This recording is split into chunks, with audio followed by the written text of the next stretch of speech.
Hi guys. I see that some of you guys have been dealing with somebody that has not been making any sacrifices for you, but they want you to do everything that they tell you to do. This person could drop bombs on you out of nowhere, like, oh, I need you to do this without any notice. And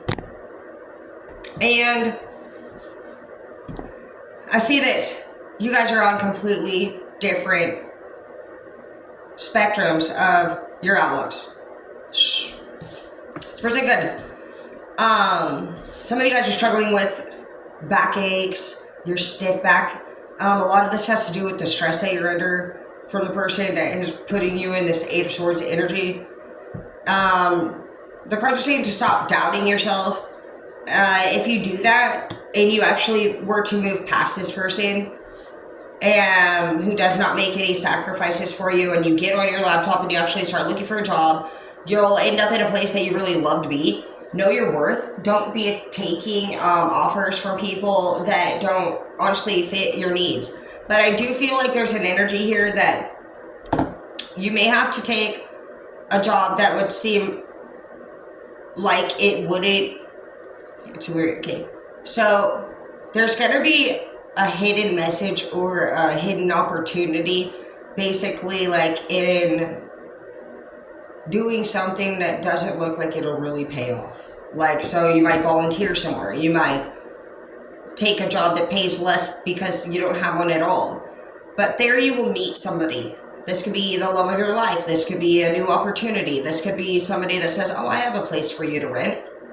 Whatever it is, you're going to meet somebody there that is going to help solve another issue that has been major for you. So, saying yes when you need to. If you don't have it or you need it, say yes, because you will gain a great friend.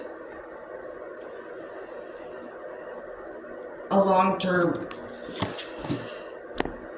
You haven't been feeling resilient lately. It's like you're having a hard time bouncing back. You could be in your 30s. I see 30 here though. In particular, I see 24 here. And it's like there's a procrastination energy here. It says you can waste your life drawing lines or you can live your life crossing them. So there's some fear, there's some doubt. There's obviously an attachment to people that don't make any sacrifices for you, so that would make you working 2-3 times as hard for them. Your hard work will pay off if you're a Capricorn. It says that you've been honestly the goat in this whole damn situation, man. You're becoming irritated and frustrated, but with that, you are actually developing into somebody that stands up for themselves. Somebody that's been through this before, bitch. That ain't my first rodeo. You're not going to be shut off anymore. You're not going to be told that your feelings don't matter anymore. And you're not going to be fucking... This person could take your stuff from you. Like, they could even, like, take your phone. I see seized here. They could take your car keys. They could tell you when you can and can't leave. They could take hours from you if you're at work. But you have a taker energy that literally fucking disrespects you and fucking withholds and holds things over your head. Your kid, it doesn't matter what it is. You have somebody that honestly uses the power of a tangible item, which is blocking your growth because you're not seeing your worth here. When you let somebody actually tell you what the fuck it's going to be, you're not following a procedure that works for you and your higher power within. Every time you ever felt hurt, you gave a piece of your innocence away, your inner child. And whenever you also feel hurt, that's God inside of you. So you're hurting yourself, you're hurting your inner child, you're hurting God. And God eventually, I made this little saying up and it says, angels can't always go where we go. And maybe that's where we choose to stay. Eventually our inner child is completely destroyed and you stop having fun. You no longer laugh, and every memory that you make puts some kind of fear or doubt into our mind, and it's lifelong, and it takes a lot of work to overcome those kind of feelings that you get from real life experiences. And whether people, and then you go through just being doubted on and if people think it really happened to you or not. Or it's just like, it's so much that it can really ruin a person quickly. So be careful that you just understand that. And eventually God has to leave your body too. Because for one, he's going to go and deal with his own child. The person you're complaining about. You're all children of God. And if they're going to talk down to you, then they're not talking in a way that is helpful to you. Obviously, that's abuse, if you want to put a word on it. But if they're telling you to change and they're telling you that you're so fucked up, they're the coward ass bitch, dude. And literally, do you really think that they're like, God ain't there with that bitch? You think that they're for God calling out a recall on your type? You're the only one like you. This person has obviously no fucking... Whenever we're tripping out on anyone, bro, we obviously, that person has power over us. And so, it doesn't matter how right we think we are. Unless we are letting God speak through us and we're a pure enough portal for him to do that. Which is a visual obviousness. You can look at anyone talking to you. Do they look angelic when they do it? Or do they look like a fucking disrespectful little bitch? Literally, dude.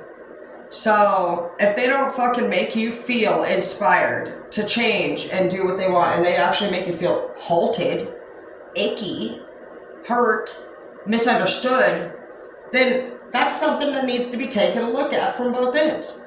Both people in that moment can actually do something. Take a step back and say, we're both individual children of God. How are we talking to each other right now? How do we feel? Is it getting any type of progress, solutions? And if it's not, it's obvious here, bitch, that people at that point communicating have forgotten that God is in charge and that he can handle all of us. We can handle ourselves. We know the frustration levels that we can get to when arguing with someone, and that is what self-control is.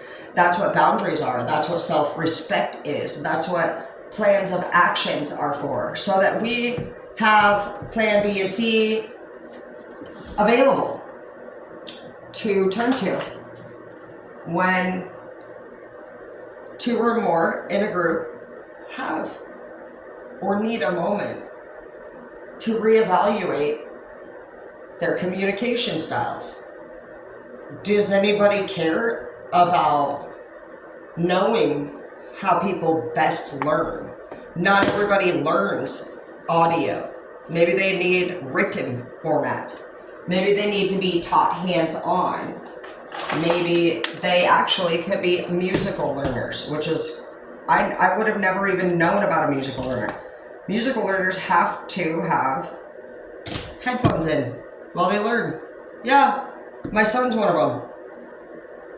And they actually study and get A+. It's crazy. So if you have a kid in your life, or you're somebody that's always liked to listen to music and you were told by your parents, no, take the headphones out, it's study time. Luckily for my son, I was a teacher, and so I actually learned that shit in my classes that I had to take to become a teacher. And I was mind blown. My son was growing up at that point, and so I got to see that right in action. I thought, this is badass. I am so grateful for all those classes I took. That's what I come here and teach you guys with. So some of you guys could use some parenting classes. That's always fun. I miss my baby. I miss all the kids. They're all big and doing whatever they fucking want now. It's crazy. It's crazy.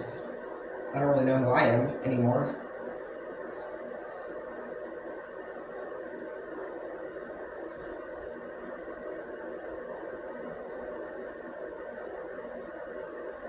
I'm used to being like a wife. Well, I've never been married, but I've always been in a long-term relationship, so I don't know.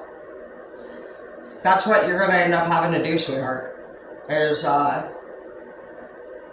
you may be in a place where you are clearly crying out to another person, and you've exhausted yourself with attempts and different approaches, and you know what it is. It hurts to realize that you're in the same room with someone that is not willing to make sacrifices or change or see your point of view. But I started to just know that, man, honestly, the time that we're going to spend getting over this person versus all the time that we spend arguing is less. It's less. And so, being that we are trading out our innocence and our happiness and our time and our youth, how many chapters have we really made so much longer than necessary? It is what it is. You see it, that's what the fuck it's gonna be. In your 20s to 30s, we typically will, I call it the trying 20s, because you really are dedicated to whatever it is that you're working on. That's why managers like to hire people that are 28 and under, because you're still a believer that if you put that effort in, you can take things anywhere, and you really can. I've had such a great career, but depending on how much pain you go through, and if you don't get the help in the correct way or order that you need to, you will exhaust yourself, and you will feel less love so much quicker than the rest of the world, and you will feel like it's the way that you see it. But many people don't look at it like that at all. And I've saw that in the salons and at the colleges. I've seen millions of different fucking people, to the point where I realized every one of us literally thinks different. There's no such thing as common sense. It's like policy and procedure, a man-made list of rules. And some of them, yeah, it's obvious, there's a couple things out there that does make sense, but if you can, the more you can just realize that nothing's free. The price we pay for the amount of time that we spend on everything is lifelong. How are you developing? How are you changing with the winds of change? How often do you think about the things that have brought you down? And how often do you get out there and enjoy, laugh, smile, do new things? Because the definition of insanity is, if you keep doing what you've always done, you will keep getting what you've always got.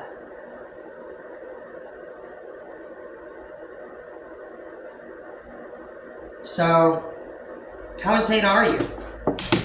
How often are you arguing with the same people? Do you have a plan of action in which would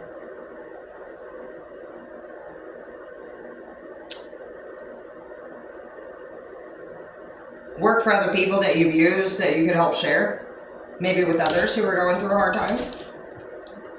How can you do God's work and universal work with your pain, with your experience? Because I think that's what we're supposed to do. It's my opinion, but helping another person to even feel better in any way, knowing that that's usually what we're struggling with the most, is that we feel alone, we feel icky.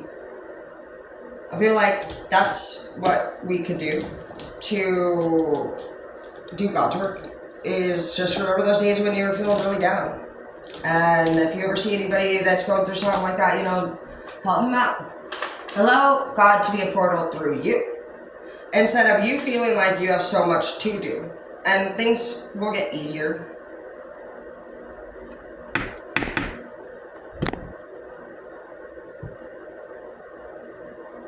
Definitely get out there and enjoy.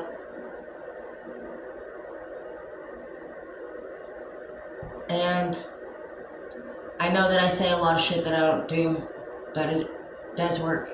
I used to have this thing with the kids where every week we got to do one thing that didn't cost money, and everybody got to rotate and choose. And we usually ended up playing sports somewhere. And some days I'd be really tired, and I wouldn't think I really wanted to go, but I always went because I wanted to keep my word. And I always had a fucking great time. One time Zeke even fucking hit the baseball right in the stomach. I love you guys. Everly OnlyFans, and I'll see you soon.